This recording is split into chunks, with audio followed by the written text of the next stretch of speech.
اب بیان و معراج کا وقت بھی قلیل ہو لیکن حضرت جبریل امین کا ذکر نہ ہو، کیونکہ آپ تو حضور کی بارگاہ میں سندیسہ لے کر آئے، پیغام لے کر آئے، اور ویسے تو حضور کی بارگاہ میں جبریل امین کتنی بار آئے؟ دیگر انبیاء کے بارے میں مفسرین نے لکھا ہے کسی کے پاس 8 بار آپ آئے، کسی کے پاس 9 بار تشریف لائے، چند بار جبریل امین آئے، لیکن اللہ کے حبیب کی بارگاہ میں جبریل کتنی بار آئے؟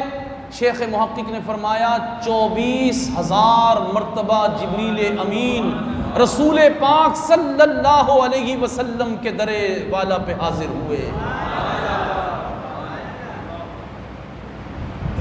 کیوں آئے؟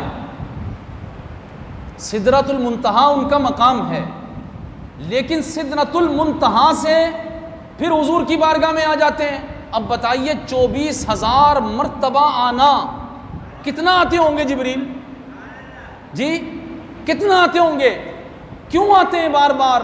حضرت سیدی مولانا حسن رضا خان شہنشاہ سخن، آپ نے اس مسئلے کو یوں بیان کیا، کہا جبریل امین کی آنے کی وجہ یہ ہے وہ سدرہ پہ جاتے ہیں، گرچہ بڑا بلند مقام ہے، بڑی تجلیات اور انوار ہیں سدرۃ المنتہا پر، مگر جبریل امین پہلے انبیاء بھی آئے، جبریل امین وہاں موجود رہتے، ان کے پاس کبھی کبھی آتے، مگر حضور کے پاس ہزاروں بار حاضری کے لیے آئے۔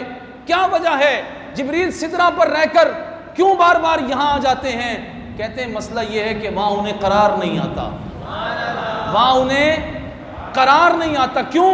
کہتے ہیں بے لقائے یار، لقاء کہتے ہیں ملاقات کو، بے لقائے یار یعنی بغیر ملاقات محبوب کے، بے لقائے یار ان کو چین آ جاتا اگر، بار بار آتے نہ یوں جبریل سدرہ چھوڑ کر۔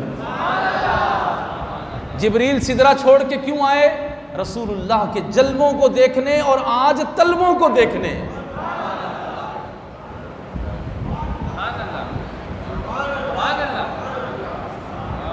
آج طلبوں کو دیکھنے، ان کا بوسہ لینے جبریل امین حضور کے ساتھ آئے۔ اور انبیاء جو ہیں انہوں نے جبریل امین کو اصل صورت میں کبھی نہیں دیکھا، دیگر انبیاء نے اصل صورت میں نہیں دیکھا۔ ہمارے محبوب وہ ہیں کہ 2 مرتبہ جبریل امین نے حضور پر اپنی اصل صورت ظاہر کی، 2 بار۔ ایک بار نبی پاک علیہ الصلوۃ والسلام جبریل امین سے محو گفتگو ہیں، اور جبریل امین کو کہا جبریل تم دیگر انبیاء کے پاس کس صورت میں آتے ہو؟ کہا حضور مختلف صورتوں میں آیا۔ حضور کے پاس حضرت داہیہ کلبی کی صورت میں آتے تھے۔ فرمایا تمہاری اصل صورت کیا ہے؟ کہا حضور میری اصل صورت دیکھنے کا کوئی متحمل نہیں ہو سکتا، میرے رب ذوالجلال نے مجھے ایسی صورت دی ہے، اتنا حسین و جمیل اور پرنور، آپ ہیں ہی ملائکہ کے سردار، کہا کہ کوئی متحمل نہیں ہو سکتا۔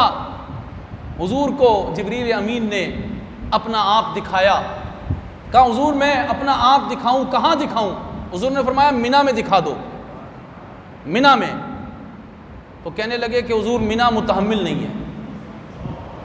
ایک اور پہاڑ کا ذکر کیا، کہا حضور وہ بھی متحمل نہیں ہے۔ نبی پاک علیہ السلام نے فرمایا پھر ہیرا پہ دکھا دو۔ کہاں دکھا دو؟ غار ہیرا جائیں۔ کہا حضور ہاں یہ جگہ ہے متحمل ہونے کی۔ اب جبریل امین نے وہاں سے پر کھولے، تو جبریل امین نے 6,000 پر کھولے، مشرق و مغرب میں آپ کا ایک ایک پر سمایا ہوا تھا، اتنا قوی اللہ تعالیٰ نے آپ کو بنایا ہے۔ جبریل امین ایسی نورانی مخلوق کے سردار ہیں، آپ نے حضور علیہ الصلوۃ والسلام کے سامنے اپنی صورت پیش کی۔ یہاں جبریل امین کا مقام بتانے کا جو میرا مقصد ہے وہ یہ ہے کہ جبریل امین حضور علیہ الصلوۃ والسلام کے سفر میں حضور کے ساتھ ہیں، اور حضور ان سے مختلف مقامات پہ سوال بھی کرتے ہیں۔ یہاں بدبخت لوگ یہ کہتے ہیں کہ جناب اگر حضور کو پتہ ہوتا تو جبریل سے کیوں پوچھتے؟ تو یہ یاد رکھیں، پوچھنا یہ عدم علم کی بنیاد نہیں بنتی، دلیل نہیں بنتی۔ اگر کوئی بندہ سوال کرے تو سوال کرنا یہ عدم علم کی دلیل نہیں ہے۔ میں آپ سے اگر یہ پوچھتا ہوں یہ کیا ہے، میں کہتا ہوں یہ کیا ہے، تو آپ کیا کہیں گے کہ امام صاحب کو یہ بھی نہیں پتا کہ یہ ٹیشو پیپر ہے؟ میں کسی وجہ سے پوچھ رہا ہوں گا. چلیں اس سے آسان مثال دیتا ہوں. ایک استاد نے اپنے شاگرد کو پڑھایا, بیٹا پڑھو الف با تا سا, بچہ گھر چلا گیا. دوسرے دن واپس آیا, استاد نے پوچھا بیٹا یہ کیا ہے؟ تو کوئی یہ کہے گا کہ استاد کو پتہ ہی نہیں ہے یہ الف ہے, کوئی یہ کہے گا استاد کو پتہ نہیں ہے با ہے. استاد کیوں پوچھ رہا ہے؟ اس لیے کہ بچے کا امتحان ہو سکے, اس کو معلوم ہے کہ نہیں, اس کو یاد ہے کہ نہیں. سمجھ آ رہی ہے بات؟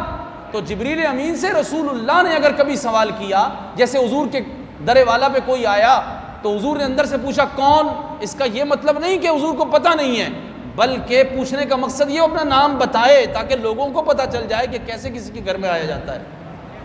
تو حضور نے جبریل سے پوچھا تو اس کا یہ معنی نہیں کہ حضور کو معلوم نہیں. اگر کسی کی سمجھ میں نہیں آ رہا تب میں اب اس کو اور آگے لے جاتا ہوں. جبریل امین حضور کے ساتھ چلے اور سدرۃ المنتہا پر پہنچ کر رک گئے. حضور نے فرمایا جبریل آگے کا. حضور میرا مقام یہیں تک ہے, اگر میں نے یہاں سے آگے اپنے آپ کو بڑھایا یہ نوری پر جل جائیں گے, یہ پر جل جائیں گے. اب سنیں معارج النبوت میں کیا ہے. جب رسول اللہ صلی اللہ تعالی علیہ وسلم اس مقام سدرۃ المنتہا سے اللہ کے دیدار کے لیے آگے بڑھنے لگے اور جبریل امین وہاں رک گئے, تو حضور نے جب پہلا قدم آگے بڑھانا چاہا تو جبریل امین کو حضور نے پکڑ کر اپنے قریب کر لیا. اور حضور کا وہ مقام جو مقام نورانیت سے اعلیٰ مقام ہے, علماء نے لکھا کہ ابدیت حضور علیہ الصلوۃ والسلام کی بشریت کی معراج یہ مسجد اقصی میں تھی, کیونکہ سارے انبیاء کے سردار وہاں تھے بشری حالت میں. حضور کی بشریت کی معراج یہ تھی, اور آگے سدرۃ المنتہا پر یہ نورانیت کی معراج تھی, اس کے آگے حقیقت محمدیہ کی معراج تھی. تو جبریل امین کو حضور نے اس وقت پکڑ کر اپنے قریب کیا. تو معارج النبوت میں ہے کہ حضور علیہ الصلوۃ والسلام کے قریب, حضور علیہ الصلوۃ والسلام کے قریب جیسے ہی جبریل امین ہوئے, جبریل امین کا وجود سمٹ گیا اور بالکل مختصر ہو گیا. حضور نے پھر واپس ان کو کر دیا اور واپس وہ صورت میں آ گئے. کیوں؟ فرمایا اس لیے کہ رسول اللہ کا مقام وہ ہے کہ جبریل امین اگر وہاں قدم رکھتے تو ان کا وجود وہاں ختم ہو جاتا, ان کا وجود وہاں ختم ہو جاتا. بتانا مقصود یہ تھا کہ اللہ نے جو شان حبیب کریم علیہ الصلوۃ والسلام کو عطا فرمائی وہ کسی اور کو عطا. اب حضور کا جو حقیقت کا سفر ہے حضور کی وہ شروع ہوا, اس کے اوج و کمال کو کوئی بیان نہیں کر سکتا. جب اللہ کے حضور پہنچے بات ختم. کیونکہ آج میں نے عنوان جو آپ کو دیا تھا, ویسے تو عنوان ہے ہی معراج کا یہ رازدار ما اوحا, رازدار ما اوحا. قرآن فرماتا ہے ثم دنا فتدلا فکان قاب قوسین او ادنا, پھر فرمایا کہ فاوحا الی عبدہ ما اوحا. یہ پوری دنیا کے ان لوگوں کو جو یہ کہتے ہیں کہ جناب رسول کریم علیہ الصلوۃ والسلام کو اللہ نے اتنا علم دیا ہے, اتنا دیا ہے, اتنا کا پیمانہ لے کر وہ کھڑے ہو جاتے ہیں اور کہتے ہیں اتنا علم ہے. ان پوری دنیا کے لوگوں کو یہ چیلنج ہے قرآن مجید فرقان حکیم کا کہ رب ذوالجلال فرماتا ہے میں نے اپنے محبوب کو جب اپنا دیدار کرایا فَأَوْحَا إِلَىٰ عَبْدِهِ مَا أَوْحَا, پس وحی فرمائی اپنے بندہ خاص کی طرف جو وحی فرمائی. کیا ترجمہ ہے؟ پس وحی فرمائی اپنے بندہ خاص کی طرف کیا جو وحی فرمائی. اب یہ کیا وحی فرمائی یہ کیوں نہیں بتایا؟ بعض مفسرین نے کہا پورا قرآن مراد ہے, لیکن بعض نے فرمایا فَأَوْحَا إِلَىٰ عَبْدِهِ مَا أَوْحَا, فرمایا یہ جو معنی ہے یہ کوئی جان ہی نہیں سکتا, کیونکہ اللہ نے بتایا جو نہیں ہے. اللہ کریم نے کسی کو اس پر باخبر نہیں کیا, کہ ہم نے اپنے حبیب علیہ الصلوۃ والسلام کے سینے اطہر پر کیا نازل کیا، ہم نے اپنے حبیب کو کیا وحی فرمائی، تاکہ کوئی یہ کہہ نہ سکے کہ حضور علیہ الصلوۃ والسلام کے علوم کی حدود یہ ہیں، مخلوق میں سے کسی کی عقل میں حضور علیہ الصلوۃ والسلام کے علم کی حدود نہیں آ سکتی، علم کی حدود نہیں آ سکتی۔ فَأَوْحَى إِلَىٰ عَبْدِهِ مَا أَوْحَىٰ، ترجمہ کرو، معنی بیان کرو، پورے کائنات میں جتنے وہ لوگ ہیں سارے مل جائیں، اپنے مدرسے بھی لے آئیں، مسجدیں بھی لے آئیں، ممبر بھی لے آئیں، کتابیں بھی لے آئیں، اپنی عقلیں بھی لے آئیں، اکٹھے ہو کے یہ بتائیں فَأَوْحَىٰ إِلَىٰ عَبْدِهِ مَا أَوْحَىٰ کا معنی کیا ہے، اللہ نے کیا وحی فرمائی ہے حضور کی طرف، یہ رب جانتا ہے یا مصطفیٰ جانتے ہیں، یہ رب جانتا ہے یا مصطفیٰ جانتے ہیں؟ تو پتہ یہ چلا عزیز دوستو، رسول اللہ کے مقام و مرتبہ، عزت و شان کے بارے میں کسی انسانی عقل کے پاس کوئی پیمانہ نہیں ہے، سارے بولے نا، کسی کے پاس کوئی پیمانہ نہیں ہے۔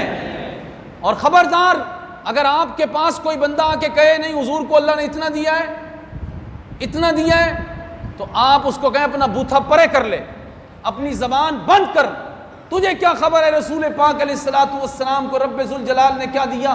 سورہ نجم میں نہیں پڑھا فَأَوْحَىٰ إِلَىٰ عَبْدِهِ مَا أَوْحَىٰ، اس کو کہیں معنی کرو اس کا۔ اگر یاد نہ رہے نا تو پھر یوں کہنا چل اِنَّا أَعْطَيْنَاكَ الْكَوْثَرَ فرمایا، اس کا ہی معنی کر دے، کوثر کتنا دیا ہے یہی معنی کر دے، وَكَانَ فَضْلُ اللَّهِ عَلَيْكَ عَظِيمًا اسی کا معنی کر دے۔ نبی پاک صلی اللہ تعالیٰ علیہ وسلم کو اللہ تعالیٰ نے جو کچھ دیا ہے وہ کسی مخلوق کی عقل میں